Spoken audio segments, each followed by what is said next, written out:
அப்ப சீச்சி என்ன பண்ண? அப்புறம் கோட்டுன அதுக்கு மேல என்ன இருக்கும் நீயே கெஸ் பண்ணிக்க கோகோ.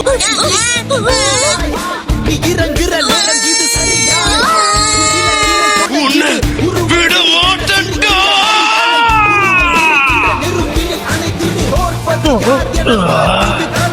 என் உடம்பனுக்கு எடுத்துக்கிட்ட, என் வாழ்க்கைய பறிச்சுட்டேன், அதோட சீச்சியும் கூட்டணியும் வர கொண்டு இருக்க.